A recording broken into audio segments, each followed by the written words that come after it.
isso está ligado ao ponto P da variedade, a um ponto da variedade. Eu não sei o que é somar um vetor que está no ponto P, faz parte do espaço tangente à variedade no ponto P, com um vetor que faz parte do espaço tangente à variedade no ponto Q, por exemplo.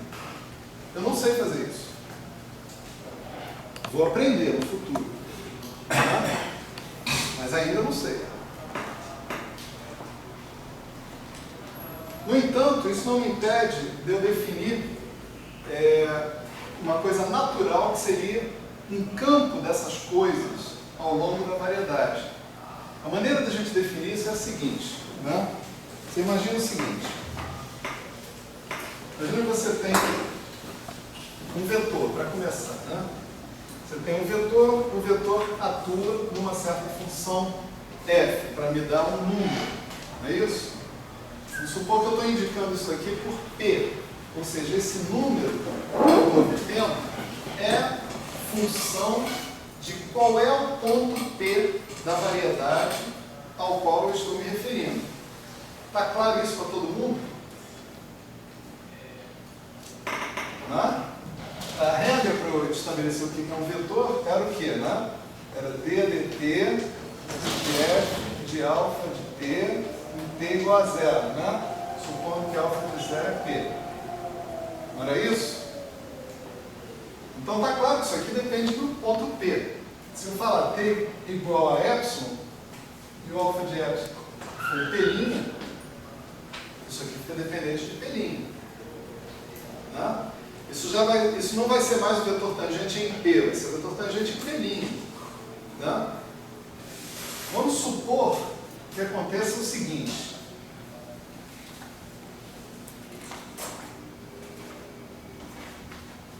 Vamos supor que aconteça o seguinte. Isso daqui, né, me dá um número dependente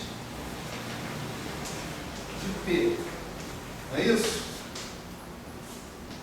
Mas um número dependente de p é uma função de p, ou seja, uma função da variedade nos reais.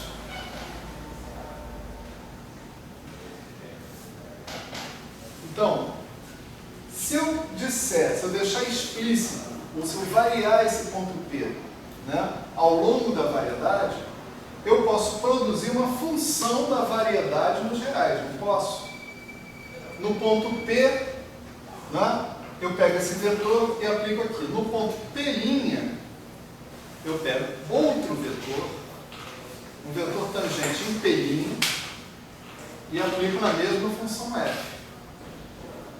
No ponto p duas linhas, nós vamos escrever isso. X p' f. Eu não vou distinguir xp e xp', não, porque eu vou supor que isso aqui já está dizendo isso.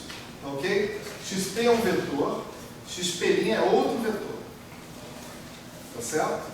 Esse vetor está definido no ponto P, esse está definido no ponto P', é outra coisa. Né? No ponto P duas linhas, né, eu tenho ainda um outro vetor, assim por diante. Se eu colecionar tudo isso que está aqui, eu tenho uma certa função, vamos chamar essa função de quê? De K. K de P é K1, K de P', K2, K de P duas linhas, K3. Isso me define, em geral, uma função K de P, que é uma função da variedade nos reais. Tá certo? Então, se eu tiver uma regra que em cada ponto P da variedade me permite escolher um vetor, de modo que eu possa fazer essa conta em cada ponto P, tá certo? E obter uma função da variedade dos reais, tá certo? E além do mais, essa função for uma função suave, ou seja, diferenciável de classe sem infinito, no sentido que nós definimos uma função diferenciável de classe sem infinito entre variedades. Tá certo? Então, eu digo que se isso tudo acontece para qualquer função f, estou aumentando mais ainda os regulamentos, né? Para qualquer f, função de m nos reais. Então, eu peguei um f, peguei aquela regra que pegava e me associava um vetor a cada ponto da variedade. Calculei xp de f para todos os p's. Coletei isso daí e observei que isso é uma função suave. Ok. Pego outro f, faço a mesma coisa. Pego a minha regra que eu estabeleci, que dá um vetor para cada ponto da variedade, e aplico esse vetor sobre essa nova função. Coleto os resultados e monto uma certa função da variedade nos reais. Observo que essa função é suave. Ok, testo para a próxima, para a próxima, para a próxima, assim por diante. Se eu testo para todos os f's e para todos os f's eu sempre obtenho a função suave, então isso define o que eu chamo de um campo vetorial.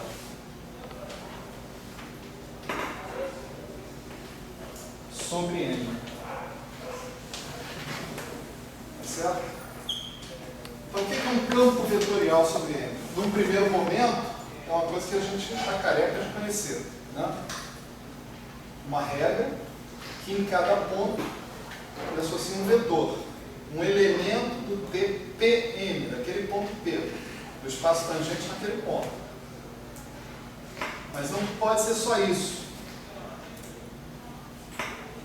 Essa associação tem que ser tal que ela sobrevive suave, independente da função f sobre a qual eu aplicar os meus vetores, o conjunto de todos os vetores do campo vetorial. Tá certo? Então, isso é um campo vetorial sobre a variedade. Campos vetoriais, agora, eles já transcendem um determinado ponto da variedade. Tá certo? Eles são definidos para toda a variedade.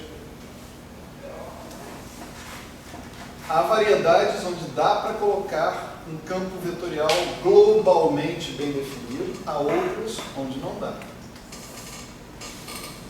Se dá, se não dá, são questões topológicas, questões que mexem com a forma, o formato que essa variedade tem, as propriedades topológicas dela, certo? Assim como a gente fez isso para um campo vetorial, para definir um campo vetorial, nós podemos agora fazer isso para definir um campo de uniformes. Vamos chamar de ômega P, tá certo? Mas o que um ômega P desses vai fazer? O ômega P ele vai ter que atuar sobre um campo vetorial XP, tá certo? Porque cada ômega só sabe atuar em vetores que estão no mesmo ponto P. O ômega é um elemento do espaço cotangente em P. Ele só atua num vetor do espaço tangente em P. Tá certo? Então, para você definir um campo de uniformes, você precisa de um campo vetorial. Você precisa estar atuando sobre um campo vetorial. Se isso aqui for suave, né, para qualquer campo vetorial, então você tem um campo de uniformes.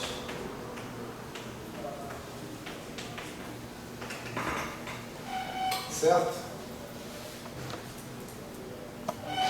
E agora, né, campos tensoriais. Né?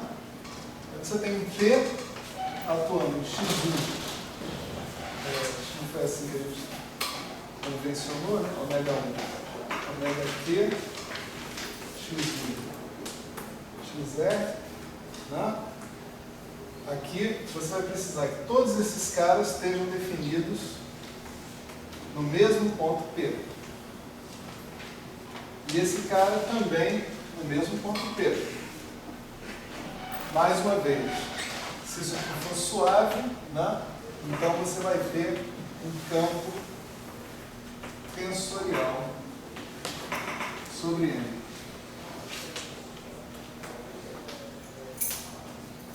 Tá certo? Então você pode ou não pode, às vezes, ter campos vetoriais, ou campos de uniformes, ou campos tensoriais sobre uma determinada variedade. Isso depende da consideração que você está fazendo, né? Do tipo do espaço que você está observando.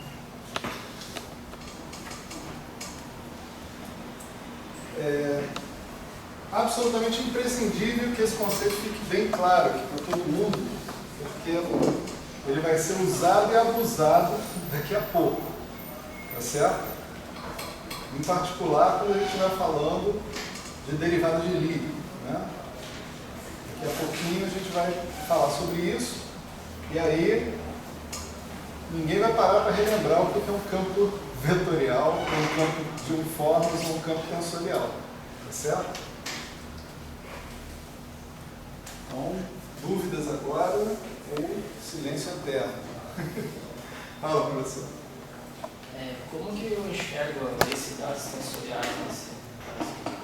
Você precisa de uma métrica, que é o que eu vou falar agora. Você vai precisar de uma métrica e você vai precisar de algumas coisas a mais, na verdade, né? Vai precisar do conceito de dualidade, de coisas assim, mais para frente. Ainda está cedo, das densidades. Mais uma questão aí, gente?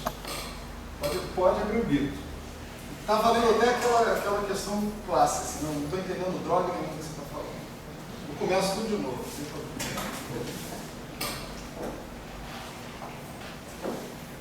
Então tá bom, hein? Vou interpretar o silêncio de vocês como, né? Tá dando tudo certo. Tá. Depois de uma ameaça Ameaçar começar tudo de novo, né, cara? Muito chato, pelo amor de Deus.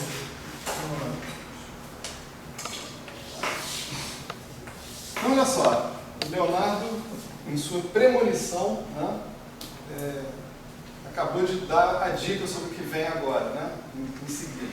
Né? Nós vamos agora definir um tipo específico de campo tensorial, tá certo? Vamos falar de um campo tensorial do tipo 0,2, certo? QR, não era isso? A gente tinha tensores de ordem, de tipo QR, né? Significa que ele morava num espaço que era o produto tensorial de Q espaços tangentes e R espaços cotangentes, tá certo? Então esse cara aqui, ele mora num espaço que é produto tensorial de dois espaços cotangentes, né? 0 espaço tangente, 2 espaços cotangentes, tá certo? Então, o que eu espero, sobre quem que eu espero que ele vai atuar? Sobre dois vetores, tá certo? Ele é um funcional bilinear que atua sobre vetores. Por quê? Porque ele mora em espaço produto tensorial de espaços cotangentes. Tá? Então esse cara, eu vou chamá-lo de G de XY. Tá certo? E esse campo tensorial, eu vou pedir que ele satisfaça duas propriedades, especificamente. Né? A primeira propriedade é a seguinte: G de XY, eu quero que sempre seja igual a G de YX. E a segunda, eu quero que o G de XX seja sempre maior ou igual a 0.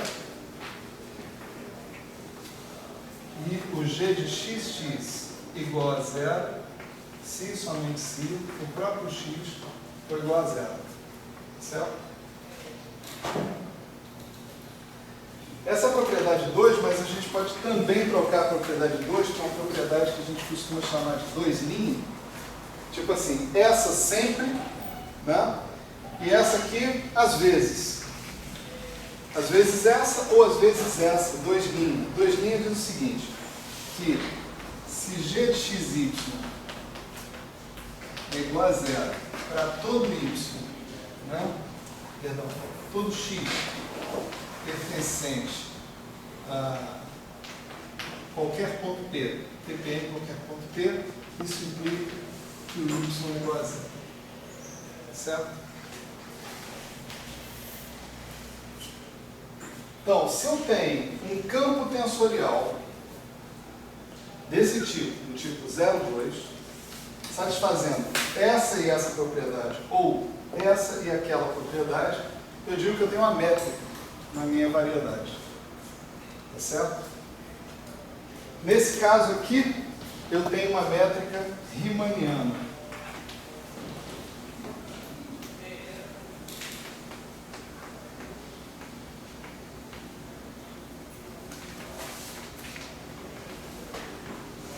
E aqui eu tenho uma métrica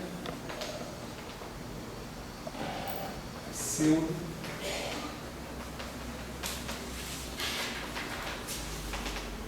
riemanniana. Certo?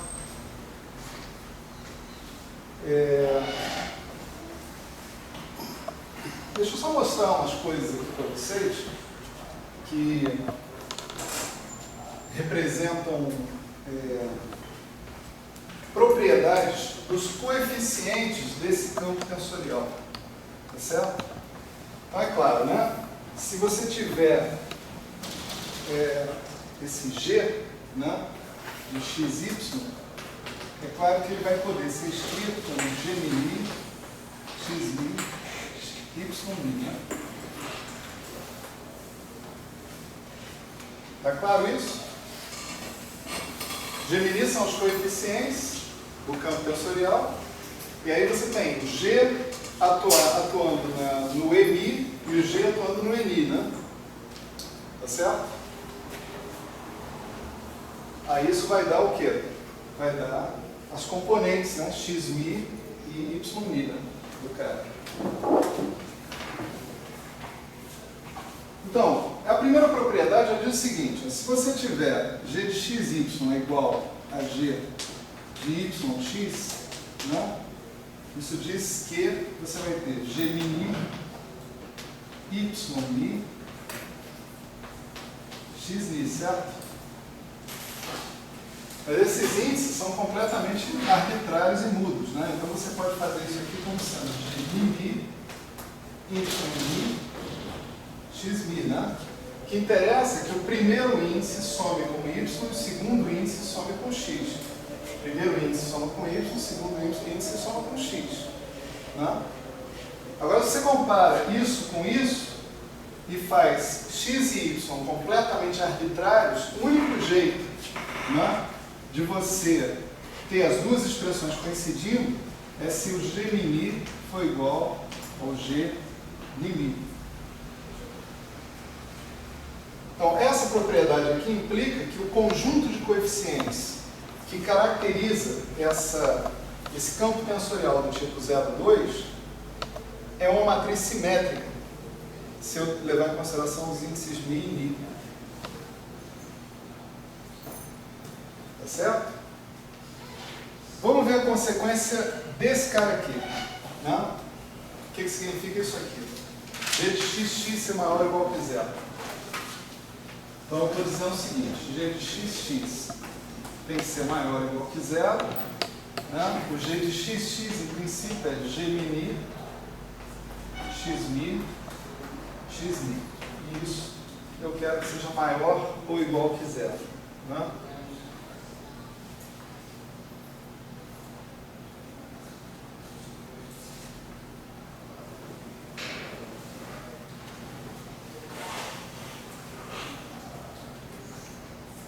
Então, olha só.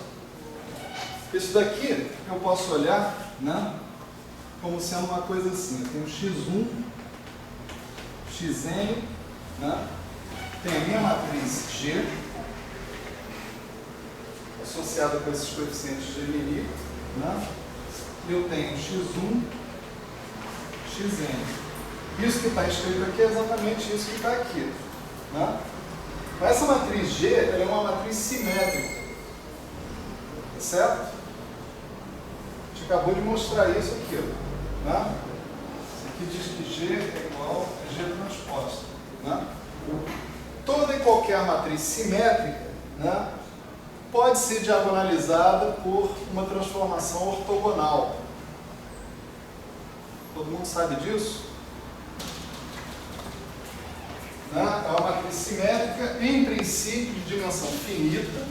Né? A gente precisa da dimensão finita aqui. A dimensão infinita é outra história. Né? Mas matriz simétrica de dimensão finita sempre tem um teorema de álgebra linear. Ela sempre pode ser diagonalizada por uma matriz ortogonal. Né? Então, o que eu estou tendo aqui é uma forma quadrática, né? G de x, ele é x transposto, né? Gx. Tá certo? Estou chamando isso aqui de x agora. Vamos chamar de x-til para não confundir, né? X-til transposto. Tá certo? X-til aí é esse vetor de componentes x1, x2, xn. Tá certo? Então, já que esse cara aqui sempre pode ser diagonalizado por uma transformação ortogonal, vamos supor que essa transformação seja S. S transposto é igual ao G diagonal. Tá certo? Quando eu falo que é uma transformação ortogonal, é porque S transposto é 1. Tá? Ou seja, a inversa do S é a própria transposta. Então, já que a inversa é o próprio S, é a própria transposta, então eu posso pegar o meu G de xx e reescrever assim: x-til transposto, S transposto, S, G, S transposto, S, x-til. Posso ou não posso fazer isso? Inserir 1, né? Agora eu vou chamar de y-til o S x-til. Certo? Então o que eu tenho escrito aqui em cima vai ser o seguinte: o G de xx ele é y-til transposto G diagonal y-til.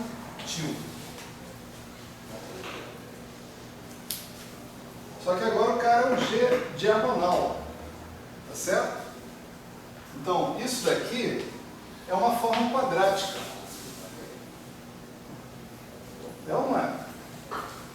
Ó, matriz diagonal, y-til transposto. Né?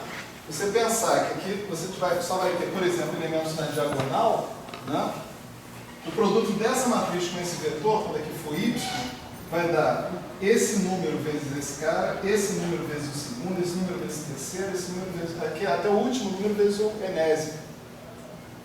Quando você fizer o produto com esse cara, você vai ter esse número vezes o primeiro ao quadrado, mais esse número vezes o segundo ao quadrado, mais assim por diante. Quer dizer, o resultado disso daqui é G11. Vamos chamar de y-til 1 ao quadrado, mais G22, y-til 2 ao quadrado, mais GNN, yn-til ao quadrado. Certo? Até aqui, eu apenas peguei e escrevi o que é G de xx. Tá certo? Agora eu vou impor a segunda condição, realmente. Tá certo? Eu vou dizer, eu quero que o G de xx sempre seja positivo. Para ele ser nulo, eu só quero que ele seja nulo se o x for nulo. Tá certo? Para o x ser nulo, eu preciso que x1 seja igual a 0, x2 seja igual a 0, assim por diante. Tá certo? Então agora eu vou impor que isso aqui seja maior ou igual que zero, mais estritamente falando, maior do que zero. Porque para ser igual, eu já sei que eu tenho que ter o x igual a zero. Se o x for zero, perdão, estou confundindo a demonstração aqui. Vamos com calma. Vamos impor maior ou igual.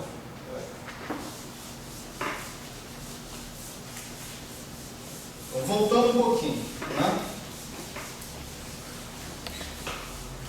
Nós estamos impondo a segunda condição para que eu tenha o que eu chamo de uma métrica riemanniana.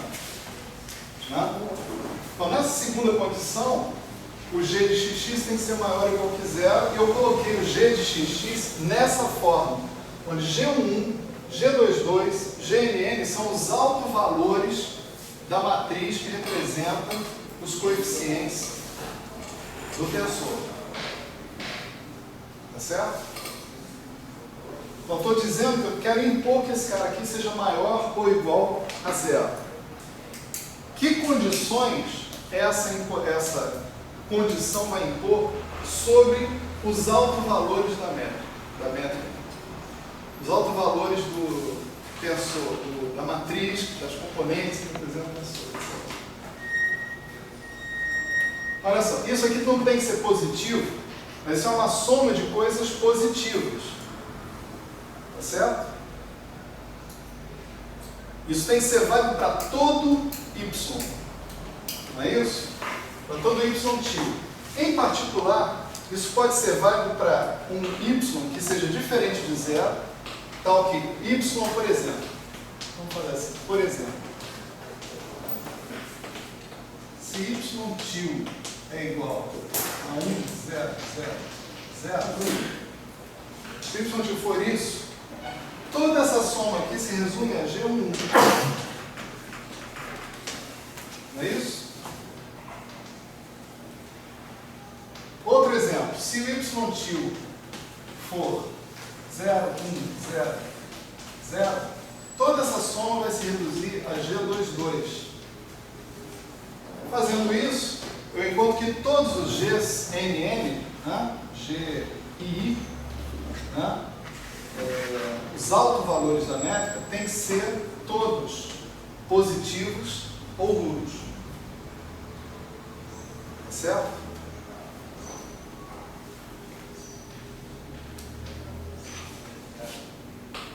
Especificamente, eu posso ter, se todos eles não forem estritamente positivos, eu posso ter um cara, por exemplo, nesse caso, se um deles, por exemplo, for zero, vamos supor que o G e I é zero. Tá certo? Então eu posso ter um y tio que seja assim, 0, tarará, I, tarará, 0. I não, 1 na iésima posição. Né? Esse cara aqui vai me dar 0 sem que o y tio seja 0. E, portanto, vai violar a condição que eu tenho ali. Portanto, os GIs, todos eles, têm que ser estritamente maiores que 0. Se eu tiver um deles que seja 0, eu vou violar a segunda condição que está lá. Eu vou ter um y tio que me dá um resultado nulo sem que ele mesmo seja nulo. Tá certo? Então, essa condição aqui implica, escolhendo judiciosamente os y-tios, que todos os g's têm que ser estritamente positivos. Mas essa é a definição de uma matriz positivo definida. Uma matriz positivo definida é uma matriz da qual todos os autovalores são estritamente positivos.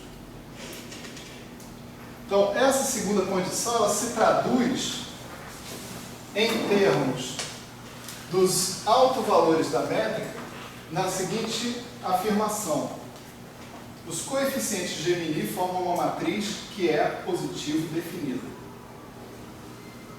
Simétrica, primeira condição, e positivo definida, segunda condição.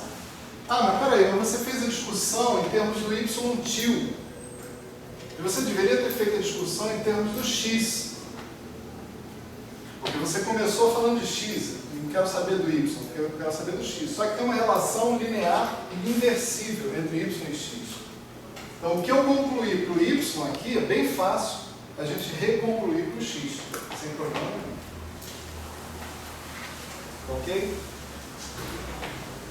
Então, ó, essa condição somada com essa condição que está aqui, dizem para a gente que eu tenho que ter esse G caracterizado por um conjunto de coeficientes que é simétrico e positivo definido. Certo? Essa condição que está aqui vai ser um exercício para vocês mostrarem que ela não implica que você tenha que ser positivo definido, mas implica sim que você tem que ter um determinante diferente de zero. Certo? De qualquer forma, se a matriz é positivo definida, ela é uma matriz com determinante diferente de zero, porque nenhum dos seus autovalores é zero. Então ela pode ser inversível, né? Essa condição aqui, ela é mais forte, vamos dizer assim, do que aquela que está ali.